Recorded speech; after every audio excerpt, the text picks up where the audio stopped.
السلام علیکم ورحمۃ اللہ وبرکاتہ۔ پیارے بھائیوں، میں نے آپ کے لیے ایک بہترین ٹاپک لایا ہے۔ آئیے چلتے ہیں ہم اپنے ٹاپک کی طرف سے۔ نحمدہ ونصلی علی رسولہ الکریم، اما بعد فاعوذ باللہ من الشیطان الرجیم، بسم اللہ الرحمن الرحیم۔ السلام علیکم ورحمۃ اللہ وبرکاتہ۔ ہمارے آج کی موضوع ہے 3 آسان وظائف اور 3 بڑے فائدے۔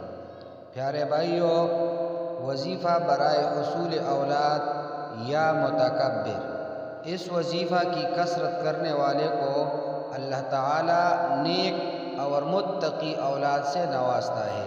ہر کام سے پہلے اس وظیفے کو پڑھنے سے مراد پورا ہو جاتی ہے، نیز اس کے پڑھنے والے کو اللہ تعالی لوگوں کی نگاہوں میں بزرگ اور باوقار بناتا ہے۔ جو شخص اس کا معمول اپنائے گا، کبھی کوئی دشمن اور حاسد اس کو نقصان پہنچانے کی قدرت نہیں رکھے گا۔ نمبر 2، اخلاق حسنہ کا حصول اور خوف سے نجات کا وظیفہ یا لطیف ہو۔ پیارے بھائیوں، اس وظیفہ کی برکت سے طبیعت میں اللہ کے بندوں کے لیے نرمی و رقت پیدا ہوتی ہے اور اخلاق حسنہ نصیب ہوتی ہے، نفس کے احوال سے آگاہی نصیب ہوتی ہے۔ اس وظیفے کو پڑھنے والا اپنے قلب و نفس کو نواہی کے ارتکاب سے روک لیتا ہے۔ اسی طرح دیگر بہت سے روحانی اسرار کی معرفت نصیب ہوتی ہے۔ اگر وظیفہ مکمل کر کے آخر میں یہ الفاظ دہرائے جائے تو خوف سے نجات ملتی ہے۔ لا تدرکہ الابصار وہو یدرک الابصار وہو اللطیف الخبیر۔ ایک مرتبہ پھر سنیے،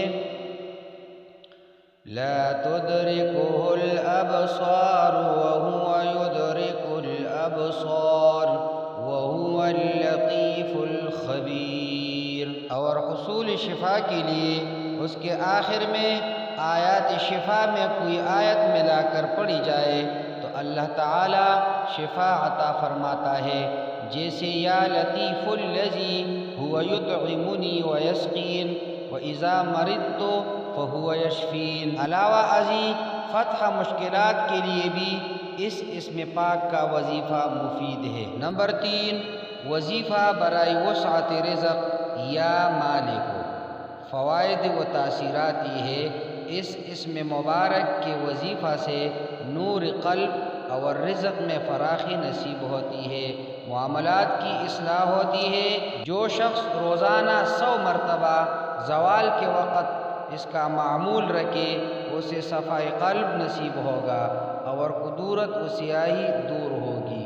جو شخص اس کو بعد نماز فجر 121 مرتبہ پڑھے تو اللہ تعالیٰ کے فضل سے اس کے وسائل رزق میں وسعت پیدا ہوگی۔ پیارے بھائیوں، ان تینوں وظائف کی عام معمول یہ ہے کہ اول و آخر 11 مرتبہ درود شریف پڑھ کر اس کا ورد 100 مرتبہ روزانہ کرے۔ اس وظیفہ کو حسب ضرورت 11 دن، 40 دن یا اس سے بھی زیادہ عرصہ کے لیے جاری رکھ سکتے ہیں۔ اقول قولی ھذا استغفر اللہ لی ولکم ولسائر المسلمین۔